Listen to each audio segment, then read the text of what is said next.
Thank you all. Sherry, I keep seeing, maybe both of us are hosts, but I keep seeing like admitting people in the waiting room. I was admitting that you were talking, but hopefully they go to you. Yes, If we'll any. admit them. Thank you. Okay, just making sure. Um, Good morning, good afternoon, whatever we're in, everybody. I am going to share my screen here. I love it because I recognize so many of the names on here, which makes it so much more lovely. I go to my slideshow.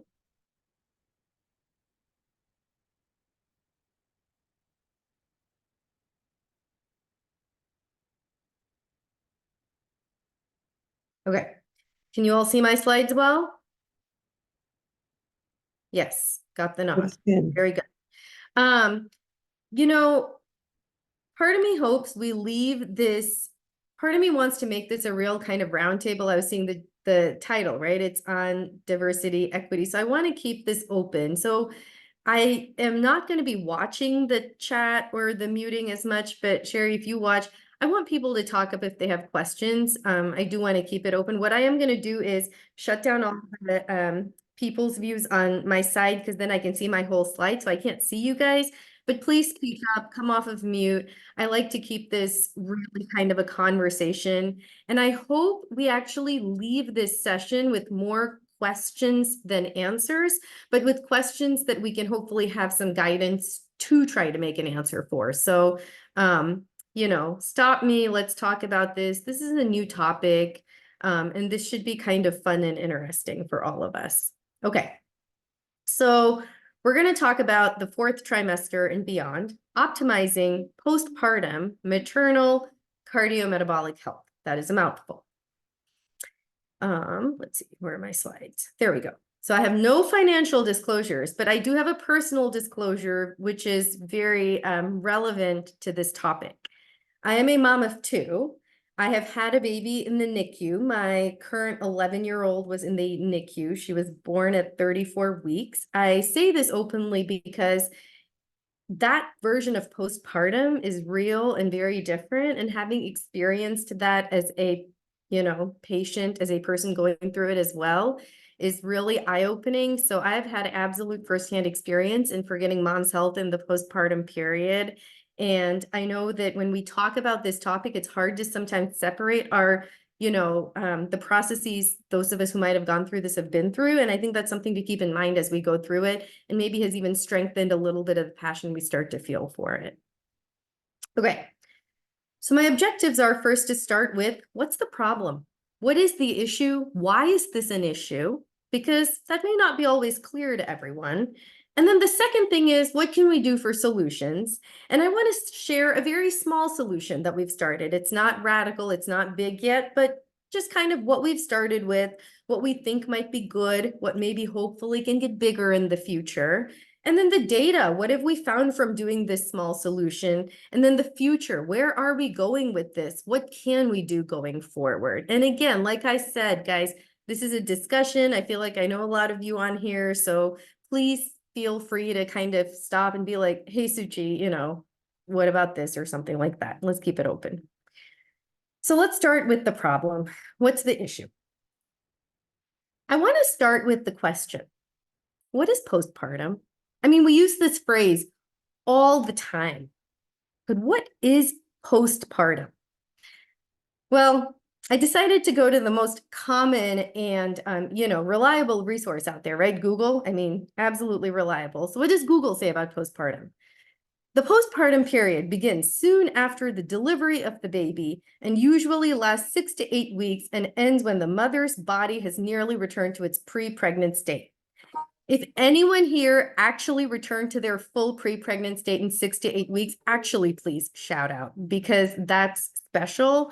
And for those of us doing this day in and day out, no, that's probably not the reality. So, okay, Google, thank you. Merriam-Webster, I mean, this is getting a little more referencey, right? It's the Webster Dictionary, it should be real. Postpartum, occurring in being the period following childbirth. I mean, according to that, I could still be postpartum. Anyone with a kid could still be postpartum, right? So what is that? And then let's take the National Cancer Institute, because I mean, this is more real. This is NCI. This has got to have some value. The time that begins right after a woman gives birth and lasts about 6 weeks. So they don't say you have to get back to normal. They just gave you a date, 6 weeks. Well, let's go to ACOG, because I mean, that's our, actual kind of resource and reference for OBGYNs. So what does ACOG say? Well, it says the postpartum period is the 12 weeks following the birth of a child. So, gives you a little more leeway here, but in that time, you're now supposed to be healing physically, mentally, and emotionally. You're going to feel good about your health, your baby's care, and then we're going to try to ask for help. So we got a little bit of a leeway here with 12 weeks, but we have a lot to do in that 12 weeks. And then what ACOG said is do all of these things in that time, but in actuality, what is covered right now for a postpartum visit is a 20-minute return visit. So we're supposed to do care team, postpartum visits, infant fleeting, talk about arteriosclerotic cardiovascular disease. By the way, are you mentally feeling okay? Oh, and your other postpartum problems. And let's talk about chronic health in 20 minutes, guys. This is special. We're going to do all of this. So I hope, if anything, I know I'm being a little extreme and ridiculous, but I hope I'm giving you the message. This is where the problem is at. We're not even good at defining the problem. We kind of know it's there, but we haven't even defined exactly what should this period be. Reality, what is postpartum? Well, there's probably some of that. There's probably a bit of that. There's definitely some of that and some of that. And then as a woman, as a pregnant person, you're supposed to do all of these things, right? In the postpartum period, at least you feel like you're supposed to do all of these things. And in reality, you probably feel more like that. So probably it depends on who you ask, what is postpartum for what is really postpartum. My interest in this didn't start just kind of yesterday. This has actually been a really long-standing interest of mine. So I'm digging back in the vault and going back to a paper that I was on in 2015, where even back then we wanted to see what is the risk perception of future cardiovascular disease if you had been diagnosed with hypertensive disorder. So this is 2015 now. And at that time, what this study actually found through a survey was that among people who had had hypertensive disease in pregnancy, when you looked at what they thought their risk of a MI or a heart attack was, only about 14% of people with pretty severe features thought they even had a moderate risk for this. And then when you talked about high risk, only about 4% of people who had severe features of preeclampsia thought they had a high risk. So preeclampsia being a high blood pressure disease in pregnancy and a very severe version for those here who may not be familiar. And only 4% thought they had a high risk for, any long-term cardiovascular disease, when in actuality, the reality is when you've had any kind of hypertensive disease in pregnancy, it really doesn't matter how severe, your risk for cardiovascular disease is 2 to 3-fold higher than the baseline. So even in 2015, we noticed this is a problem, and we wrote about it, and we said this is a problem. This paper came out in 2022, just came out recently in AJOG, and it was looking at patient perspectives and provider perspectives in a cardio-obstetric clinic for people who had had preeclampsia. And look at what we found in 2022. They were asking what did, patients feel about the process. Well, they said, I thought the immediate danger was over. So that's still a problem, because you're always kind of told, oh, the cure for preeclampsia is delivery. Here, I think I was supposed to have gotten a list of healthcare providers, mental health care providers in my area, but I don't know that I actually got it. I know I was supposed to. I may have to follow up on that. I'm getting used to so much stuff in the postpartum period that they were not able to process the initial information provided about preeclampsia, right? So the story hasn't changed. In 2015, people weren't as much aware of what needed to happen. And sadly, in 2022, we haven't done much better in that time.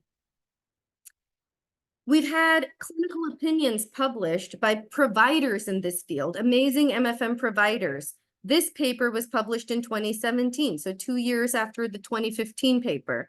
This ClinOp basically said that we need considerations for improving postpartum services, including enabling more convenient care for families that is holistic, culturally appropriate, conversation-based, equitable, all the things we talk about. 2017, again, we've said this. We kind of said the same thing in different versions in another clinical opinion in 2021. And we kind of went through the same thing. Training should be centered around 6 core elements: patient navigation, knowledge of pregnancy and postpartum care, health education, health promotion principles. I hope I'm hitting home the point. The problem isn't a secret. It's just not well defined. We know a problem exists. It's been over and over hit on the head. The problem exists, and we have an idea of what we should do, but it doesn't seem that we've taken massive steps to get there. This paper actually looked at the interactions between race, ethnicity, poverty status, and pregnancy and cardiometabolic disorders, and maternal postpartum cardiometabolic risk. And in this paper, what they saw is when you look based on race, not surprising, actually, probably to anybody in this group, you can actually see that there is a significant difference based on race and ethnicity and your risk for postpartum cardiometabolic risk, with the highest risk being in the African-American cohort and then Latina. Okay, again, not too surprising. Interestingly here, in this paper, when they actually broke it down into kind of socioeconomic levels within each race and ethnicity, they did indeed see a significant difference even in that point, again, suggesting there is something beyond what we're doing that needs to be hit on that's really incorporating accessible multidisciplinary care to help that everybody can get access to this kind of care and that the care is indeed equitable. So again, papers showing kind of the same message in different versions. So this paper, actually, I'm going to veer a little bit to diabetes because gestational diabetes is also a part of this trifecta that we like to call it, the hypertension, diabetes, obesity trifecta. And so again, in this one, this was another article in BMC that came out in 2019 that looked at how do diet, physical activity, and psychosocial well-being work to help women with BM, and reviewed 14,419 citations. And ultimately, what this showed is that, psychosocial well-being interacted with diet and physical activity in women with GDM was extremely helpful. Not surprising, right? We know these things need to be done. Are they being done? And then last but not least, probably the most recent paper that's come out in the AHA has shown us that, again, seizing the window of opportunity within 1 year postpartum, early cardiovascular screening. And like I said, this paper literally just came out in 2023, and again shows implementation of multidisciplinary care models focused on CVD screening, patient education, and lifestyle interventions seem to help. So we've said the same thing over and over again in multiple papers. It's good. We've published on it. The data is there, that we need to work on this multidisciplinary process to improve access and equity in this period, and that postpartum is not what Google said, which is 6 to 12 weeks or whatever, and not what Merriam-Webster said, and not what the NCI said. Now I want to talk a little bit about our current state, the state of Georgia. Where do we live? What do we need to look at? And what are the facts in this state? So in the state of Georgia, 66.3 deaths happen per 100,000 live births, and that's compared to the national rate of about 29.6 deaths. The highest rates are among those who are Black, publicly insured, or uninsured. Again, I don't think I'm saying anything, that people probably aren't aware of in this group. I'm just giving exact numbers here.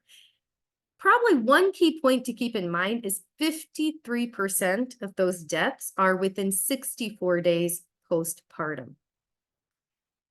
And contributors to severe morbidity and mortality in the state include obesity, bias and discrimination, mental health conditions, substance use, and the majority of deaths are, of course, like I said, occurring in that intra-peri-post period. And again, same things we think about contributing to that piece, and 60% of those in that postpartum period are actually cardiac related. And so here, This is the MMRC report. The more recent one has come out, so I will change the slides for this. I haven't gotten there yet, but it's not that much different. It's the same data, just a few different numbers, but the theme stayed the same, which is that the majority of the deaths, if you can combine all of these pathological issues, that's cardiac issues, the majority of these are cardiac issues that are leading to pregnancy-related deaths. And then when you look at the timing of the deaths, this is the timing and the numbers while pregnant, and the rest of these are actually postpartum. So again, the majority you can see are here from 1 to this about 60 days. You're getting about the good number of deaths right there, and then even this little bit further in. The other piece that we need to keep in mind when we talk about Georgia is our maternity care desert situation that we have. So 35% of Georgia's counties are maternity care deserts. And that is defined as without a hospital or a birth center offering obstetric care, or without having any obstetric providers. And this is the current view of the state of Georgia. So when you're looking at maternity care deserts, you can see the white is access to maternity care. The pink, this light pink is moderate access, and then the red is a desert. But you know what's really concerning? Take this whole section here of this maternity care desert.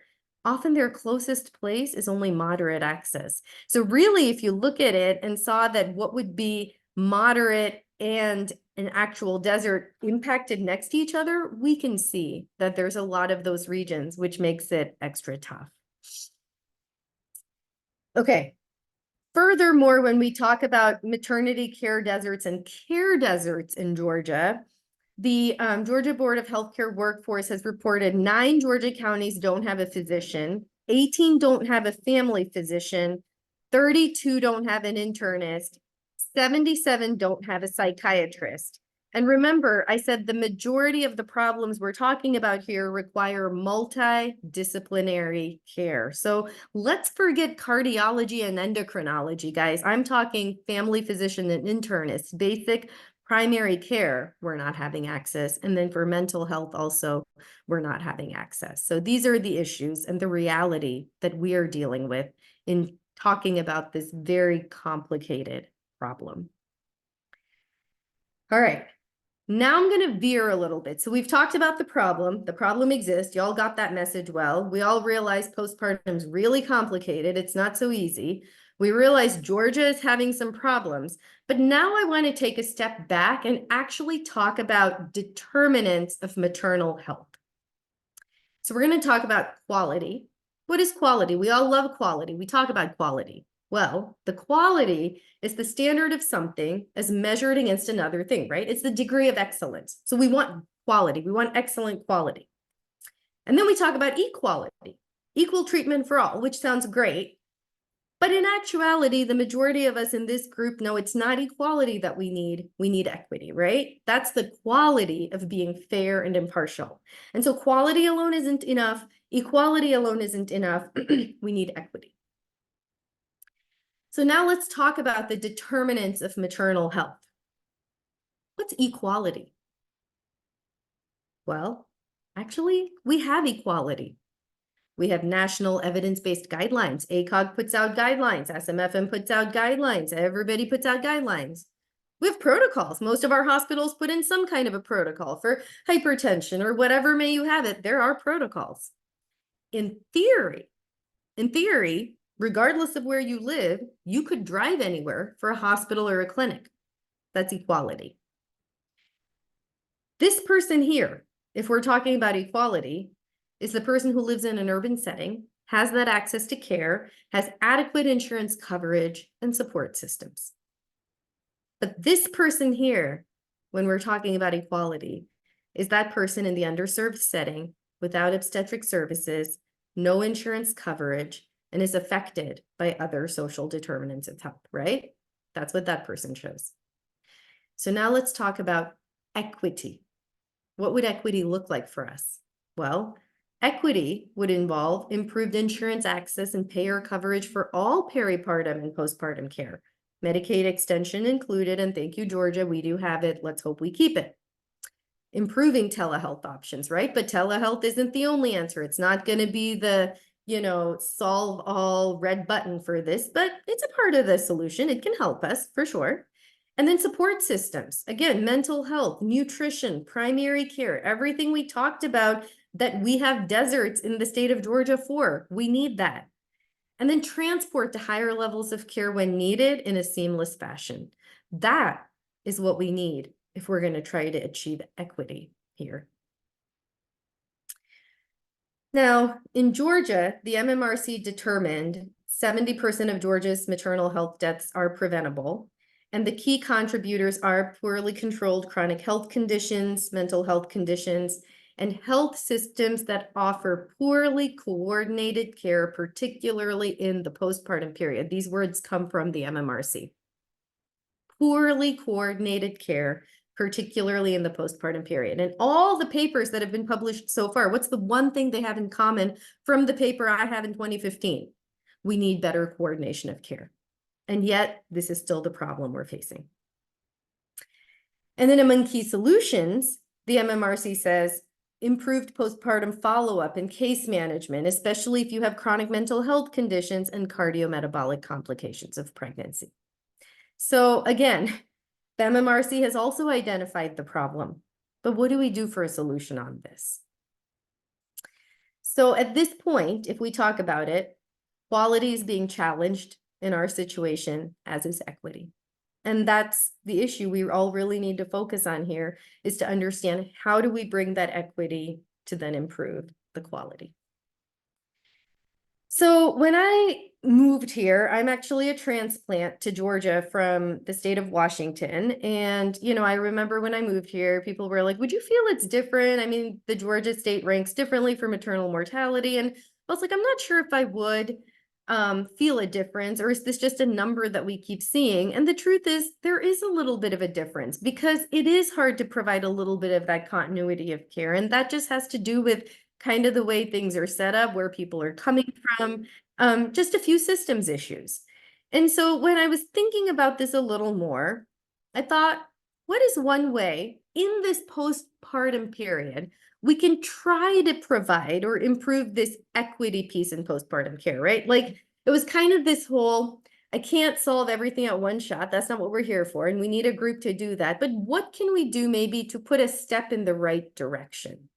And so one thing that really felt like an open area for us to hit was, why can't we do a postpartum clinic? Why can't we try to make this accessible to people? Let's provide telehealth and in-person options so that everybody can try to come. Let's open it to anybody with cardiometabolic issues in pregnancy, diabetes, hypertension, obesity. I'll even take mental health. Pretty much anyone who needs to have that follow-up care, I'm happy to take them. And the goal is to try to instill this multidisciplinary care process. So we need to focus on mental health, nutrition, primary care, cardiology, endocrinology. What can we do to help you out? And so the idea is we really need this paradigm shift in postpartum care, right? Maybe postpartum isn't defined by a set amount of time. Maybe it is defined when a pregnant person truly feels that they are connected and safe postpartum, whatever that may mean for them. And I don't think we can say they've returned to their base pre-pregnancy self, because maybe even their pre-pregnancy self wasn't optimal. So shouldn't postpartum be the time we take a step ahead and make it even better than pre-pregnancy if possible? So again, could this be the time we rethink postpartum? What does that word mean? What does postpartum care mean? And how can we make this better? That's kind of where all of this grew from. So I said any patient who had a hypertensive disease, diabetes, basically anything other than adult congenital heart disease, which is a little bit of a different pathophysiology. And most of those folks are already plugged in with physicians from like a young age. So basically anybody other than them was open to coming. And they could be referred either during pregnancy or after. We schedule them out at 12 weeks postpartum. Notice, I don't do it at 6 weeks, because I don't want to replace that standard postpartum visit. That visit actually has a role. If you've had a C-section, we should look at your incision. We should ask you about your bleeding. We should ask you about feeding. That visit has a very key role. The goal of this visit is to kind of debrief and think about the future at a time when you can actually sit and process, hopefully, after those immediate periods post a baby. And then I do in-person and telehealth visits. The clinic started in September of 2022, so we're just going on 2 years. So very young service line, very young initiative, but with the goal of a lot of growth, and actually already is growing. And so we've currently been running a half session per week. I see 6 patients. It's a little bit of a one-man show still, although again, the goal is to try to grow this and expand and even try to, right now it happens through the Emory healthcare system, but to try to get it into the Grady system. So lots of future planning coming down the pike, but this is kind of what it is right now.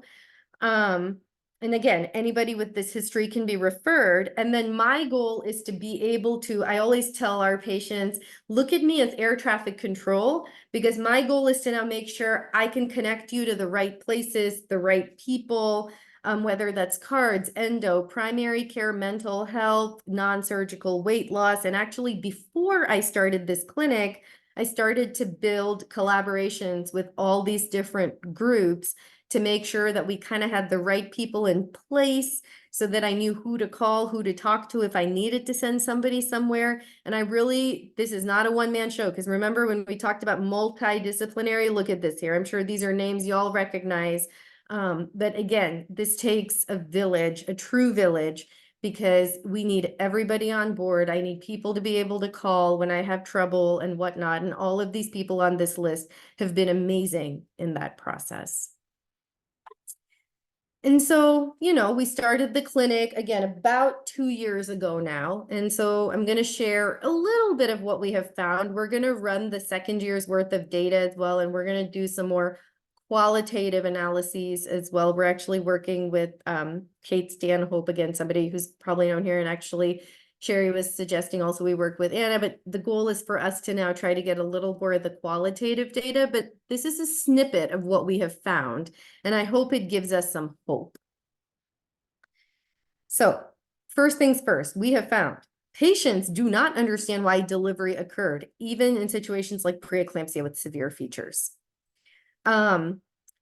They always feel that the explanation of the health risks during the time of delivery is overwhelming. And that's why I said my next goal now is to get into the qualitative piece, because I really want to get the words of what I hear in some measure, reported and recorded properly, because it's really deep and it's really emotional. The clinic gets to be pretty emotional in the times we do them. They always appreciate the opportunity to debrief after that acute postpartum phase has completed, because they feel they can always reflect upon their experiences better at that time.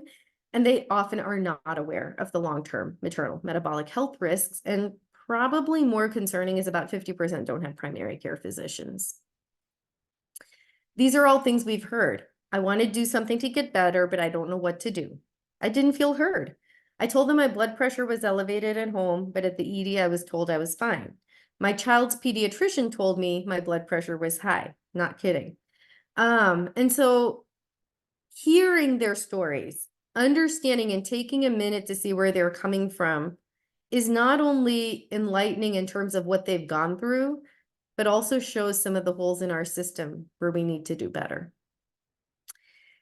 The preliminary data that we've seen among people who came to the clinic and didn't come to the clinic is that there's not a big difference in the demographics in these two groups. And that's something you can see here. So, we were kind of thinking, how do we do this comparison? It'd be nice if we can compare it to everybody in the system that didn't attend the clinic, but that's harder for us to pull right now.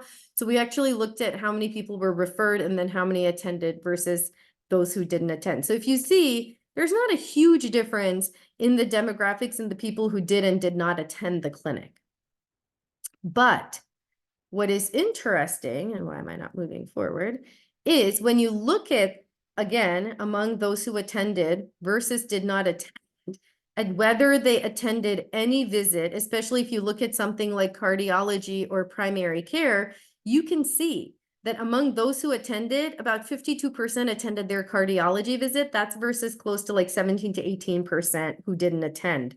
Same with endo, about 9% versus 3%, 40% for primary care, or almost 41% versus like 23%. And then overall 73% that they attended anything versus they didn't attend. And guys, this isn't a rocket science clinic. It's a very basic small clinic. Like I said, I started and I just do these visits. I just listen to them, talk to them, and tell them the importance of why they need to go to visits. You know what's really funny? So many people are often referred to my clinic and cardiology. They're often scheduled for cardiology after me. And I've now had this multiple times where people are like, oh, I was going to cancel my cardiology visit. I didn't even know why it was there. But after coming to your clinic, now I understand why I have to keep my cardiology visit. We even see the same thing for labs, right? So 29% of people who attended got lipids and triglycerides versus 7%. 28% got an A1C versus 7%. And 7% got the 2-hour OGTT versus about 3%. Again, are these numbers fabulous? They're not fabulous. We need them in the 90s. But is this a step up? And is this showing that even this small bit is making a difference? That it is. And this is something we can do. It's a little more in our hands. We can do this. We can grow this. And it shows that there's probably worth investment in this space. The other piece that's really important here to see is that among those who came, 44% got referrals for mental health and 62% for nutrition and weight loss. And so that shows a lot because you know, that's something I can't see in this group that didn't attend, but people want this. They want this support. They want this extra piece of it. It's interesting. In our first year, we definitely had more virtual. I don't know if that was a coming off of COVID piece or not. We're going to run our second year data. Something tells me we might have more in-person versus virtual for the second year. But again, I keep it open because it's really important for anybody to be able to attend. And you know what's really fascinating in the virtual piece is oftentimes when you're doing the visit, you see the patient, they're in their bedroom, they're feeding, you see everything behind them. It's like you almost can go into their home and get a sense of everything they're going through at that minute. And so that's been a huge learning piece as well, kind of indirectly out of all of this. And again, this is just early data that we've shown. We have a lot more coming, a lot more being analyzed. We do have the clinic under like an umbrella IRB where we are able to retrospectively go back and de-identify and collect some of this data. So that's been hugely helpful as well. We did present this data at our Society of Maternal Fetal Medicine meeting. We've gotten really good feedback. And again, we are planning on growing this service line because clearly it shows that there is hope with a service line like this. It doesn't need to be done just by an MFM. So my hope is to collaborate more with our generalists, maybe try to do this a couple of days a week and even have generalists who can provide this care, but it's just people who have a real interest in this arena. And so going back to kind of this concept of quality and equity, I think the question is, has it worked? Have we gotten anywhere? And I'm going to hope that we can say, I think we improved quality. And hopefully we were able to make it a little more equitable, that even though there wasn't a difference in the demographics of people who showed and didn't show, among those who showed, they were able to get that extra bit of care that they needed. So now comes the future. Where are we going? And I like this saying, the future isn't a place that we're going to, it's a place that you get to create. And I think that's really true in this area. The ideal is we would love to have a multidisciplinary clinic, right? A true multidisciplinary clinic, meaning you could have, you know, a 1 day a week that you have a cardiologist at the clinic on site, 1 day a week an endocrinologist, psych and mental health resources, nutrition. That's our ideal goal. And I truly believe in the next 10 years, postpartum is going to become its own definition. I think the 4th trimester and beyond will be its own thing. I think people will look at it differently. And I think it's not going to be this 6-week, 20-minute return visit where you're supposed to cover everything. So I think we've started on a good path here, and I'm excited because the goal is we build this, build the collaborations. I mean, that's where, you know, groups like the CTSA are huge because it's not just the clinic providing. We need to show the data out of it. We need to look at it correctly. We need to think about all the different pieces entering a clinic like this. And so I think that the growth potential for this kind of a process is really huge.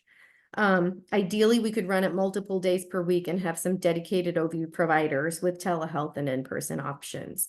And then ultimately, we would love to have kind of a postpartum health and wellness center, right? I mean, maybe even like a center of excellence. And you could deliver anywhere. You could have a pregnancy complicated and then you get referred. And we could do inpatient or in-person or telehealth consults. And the idea is that we could build connections, maybe even locally in regions in Georgia, with medicine and specialty physicians, and then with nutritionists and mental health providers, and then be able to do some counseling and, have referral to community support groups. And then this is a big piece here. We can't forget the community when it comes to postpartum, because no matter how much I say, as a physician, certain things, we need that support from the community. And we've seen that as well, that's a big role in what people might do, people might be willing to do. And the idea would be we can even reach out to stakeholders, perform, focus groups, look at community advisory boards. I mean, this is kind of the next phase that we want to take it. I think we had to do step one, which was to show this is promising, there's hope, and that the data shows that there's a positive impact.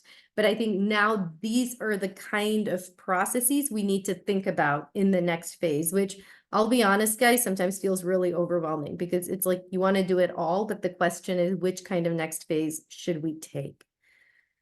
And then I think at the end of the day, the key is multidisciplinary connections to make something like this work. The community has to feed into the care access piece.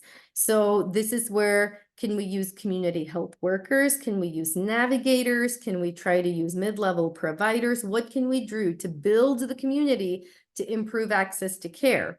And then the care access feeds into technology. Again, Sherry and I talk about this all the time. Technology alone is not the red button answer for this, right? Like it's not just remote patient monitoring. It's not just telehealth. Is it a big part of what can help us? Absolutely. Is it something we need to tap into? 100%. Is it going to do it by itself? No. It needs to tie right back to care access, right back to the community. And all of this has to tie in together in order for this kind of process to work.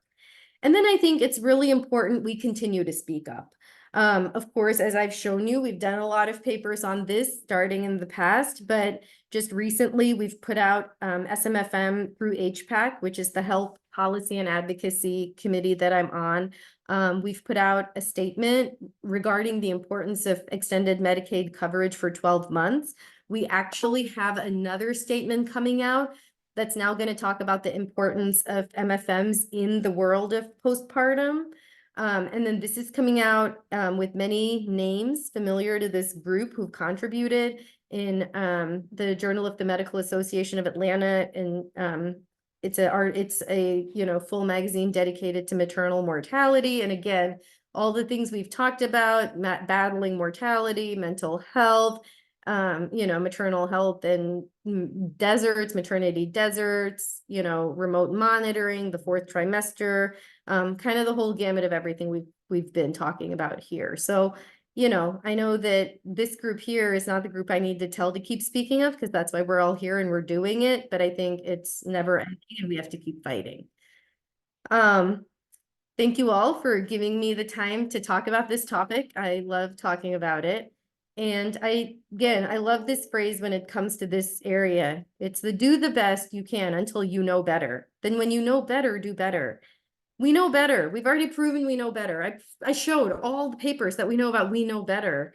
And I think we need to do better now because we know better. And so I'm going to stop right there. And I haven't seen a single face or anything. So I'm going to come off of share and see everybody again. Okay.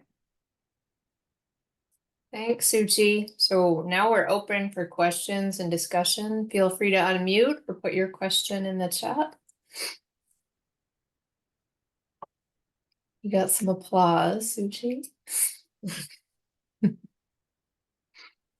Well, I have a question while we wait for others to think of their questions. So, Suchi, when you looked at individuals who were referred, but were you able, I guess, to look at the reasons why individuals who were referred to your clinic didn't attend? Did you get any information from them?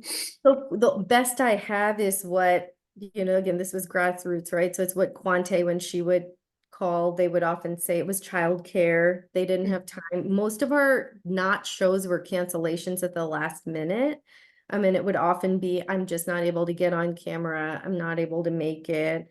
And so I think that goes back to that piece of support in that period. I think for a lot of people also, when we first started, it was like, what is this about? The clinic's actually gotten a little more, little bit of like word of mouth, you know, someone's like, oh, I'd heard about this. I know this is going on kind of thing. So I think initially it was like, why am I coming back to the doctor? What's wrong?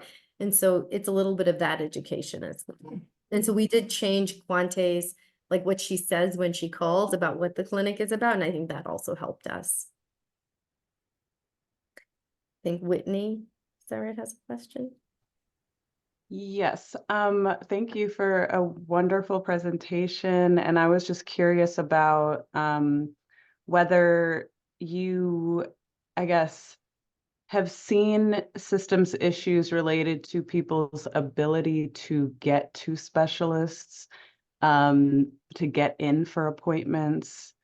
It just seems that in some of our healthcare systems, being able to get an endocrinologist appointment, for example, might be really difficult and quite some time out, depending on the availability of providers. And so, yeah, just wondering what you've seen related to that. And that's a huge issue, right? That's a huge issue, not just in Emory, but in all of our health systems. I think one place clinics like this can really help is you can often stratify who goes to endocrine. Can you take care of a few things here? Kind of what happens, right? So if they've had GDM, their 2-hour OGTT seems reasonable. And, you know, within normal range, I'm not going to put them to endo, but I need to make sure they have primary care. And that I have a little more access to hit. Or, you know, I might decide, okay, you're kind of a middle ground. You had GDM, your 2-hour is fine, but you might have also had gestational hypertension and a class 3 BMI. So that's somebody that we actually have a multidisciplinary clinic through primary care for diabetes. So something like that is possible. I think as we grow these endeavors, that's where that intersection is really important because specialists will saturate as well. The other piece is not just access by schedules, but access by location. So at least even within the Emory system, a lot of our specialists that take care of, have an interest in maternal health, pregnancy, and postpartum are often at the Midtown location. Sometimes I have patients who are like, that's hard for me to get to, or I'm coming from here or whatever. So I think, again, those are all going to be kind of constant battles we're faced with. Those are areas where I think the utility of technology can help us move clinical care and access, you know, forward. But again, I think it's not everybody has to go straight to the endocrinologist or straight to the cardiologist. There's so much in between and learning to happen that we can take advantage of the steps before we might even need that, so that then we can use those specialists for those who absolutely need them.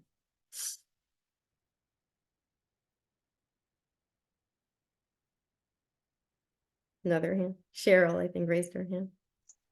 Hi, Suchi. This is Cheryl Franklin from Morehouse School of Medicine. Thank you so much for your presentation and that great work that you're doing with the cardiometabolic clinics. I wanted to ask about interventions in the near postpartum period during that first 1 to 2 weeks. And wondering about some potential interventions that could be offered to people who have not necessarily shown any risk factors during their pregnancy or during their delivery stay. One is an intervention that Dr. Callens mentioned at the Georgia CTSA meeting that I think has some merit. And that is, what if we partnered with our pediatricians, and when the baby goes in for that day 3 to 4 visit to get the well baby check, what if the pediatricians routinely took mom's blood pressure? And we've done that before. If you recall, pediatricians are now doing postpartum depression screening on mom, and they're doing it routinely. It's become the standard of care. So what if we took that a step further, and everybody now who's taking their baby into the pediatrician during that first week is also getting their blood pressure checked? So that's one kind of way to capture a lot of disease that we may not be capturing. Of course, there will be learning curves and barriers and uptake and all of those things, but those would probably be barriers that we could collectively overcome. So that's one potential intervention. Another is health education, but also resources to new mothers. What if everybody left the hospital or wherever they're delivering with a postpartum kit, so that they now have a blood pressure cuff, a digital scale, and some way to communicate with their physicians or their providers, and we're able to notify if their blood pressure is high, get some sort of personal decision support during that first week or two.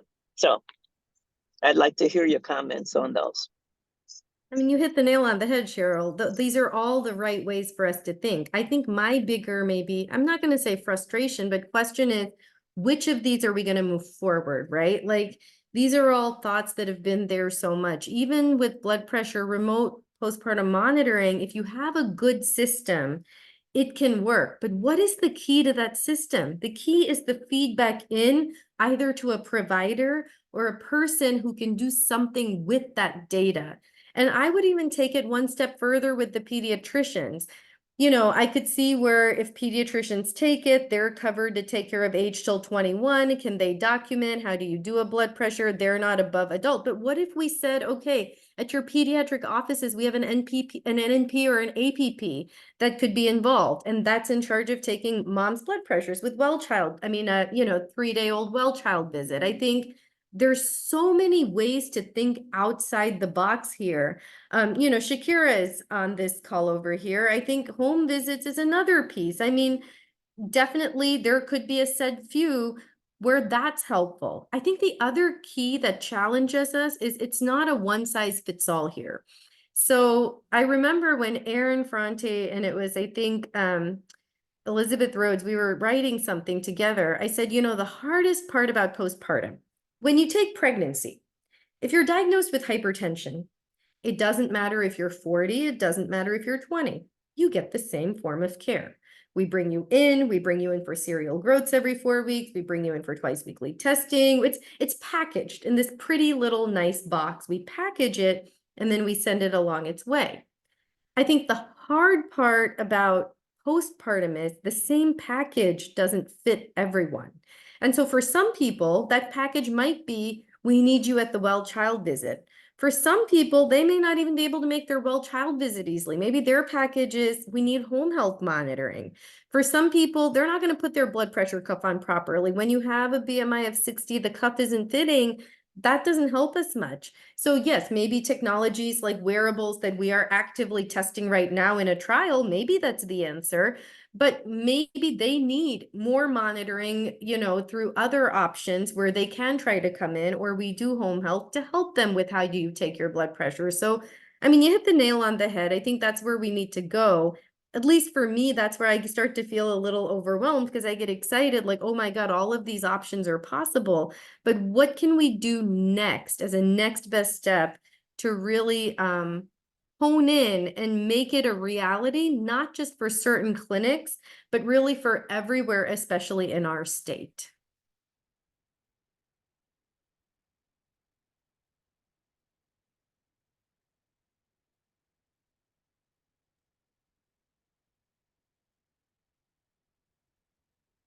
Any other questions?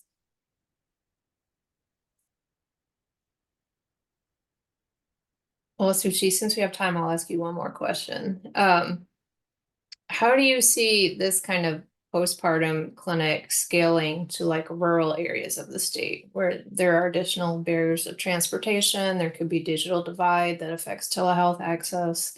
How do you think it would scale? I wish I could tell you what I'm doing in the clinic is brilliant, but sadly, it's not that brilliant. It's talking, it's getting information, and it's teaching.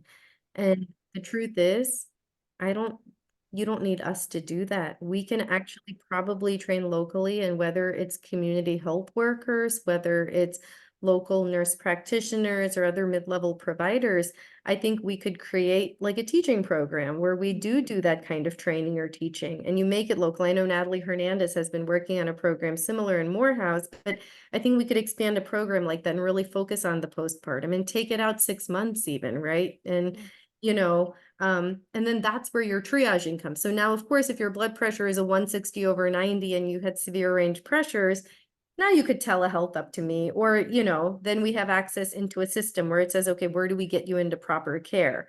There are other regions in the state working in this area, whether it's MCG or, Augusta. I mean, there's so many other places. So I think then we could say, oh, you need higher level of care. Where do you go? Is Emory closer to you? Is MCG closer to you? Is wherever closer to you, Piedmont? Like, then we can build you up.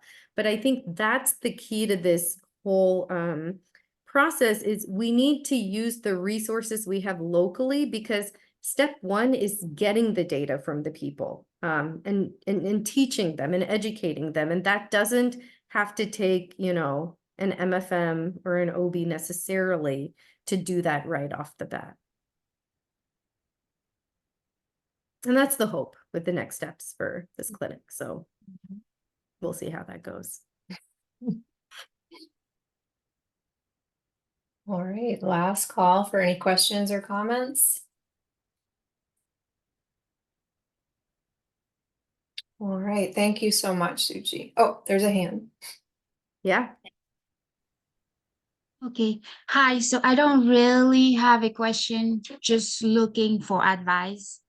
So I'm expecting twins, and where I'm from, you won't be high risk, but in America, when you say twins or more, you consider high risk pregnancy, and so you get labeled. And then they were telling me, 36 weeks, and I'm like, nope. So what advice, or people are telling me you have to do formula. I have a 2-year-old and I didn't do formula. I was grateful I had enough breast milk where I fed him until he was 2. And then I stopped feeding him when he turned 2-ish. So what advice do you have for a person who is expecting twins? And with him, I had a natural birth, no intervention, nothing. So I'm planning to do the same for the twins, but you get the eyebrows and the look as if I'm the crazy person, when I know it can be done other places or where I'm from, it can be done. A great question. Of course, wouldn't be giving medical advice in this environment, but I can say this. One thing is, I actually tell people when they come to see me, I hate the term high risk. I think that dichotomizes people in pregnancy. So I always say I'm not a high risk provider. I'm just, a specialist in moms and babies. And if your pregnancy has anything other than kind of the absolute routine normal, then we just see you more closely. And of course, with the twin gestation, there are some extra risks and we just can't take them away. Doesn't mean it's normal or abnormal. There's just extra risks, and that's what it is. And I think that, it's very much just your relationship with your provider and talking to them. It depends on the kind of twins. It's very detailed, right? So without knowing all that, again, I don't get into medical advice here, but I think just having a really open conversation, making sure that you're heard, understanding where a provider might be coming from for why they might be having certain recommendations. Part of the reason that, of course, we do have a high maternal morbidity and mortality rate, which is driven by a lot, but still, when you look at the scale, it still dropped a ton. And that's because we are better at taking care of some of these things. And so I think just having a really open relationship with your provider to understand where they're coming from, and having your requests also respected is important. And I can definitely say that we don't say twins means formula right away, that I feel very comfortable saying here. And so again, I think having a really good open relationship with your provider and having that two-way discussion is very important.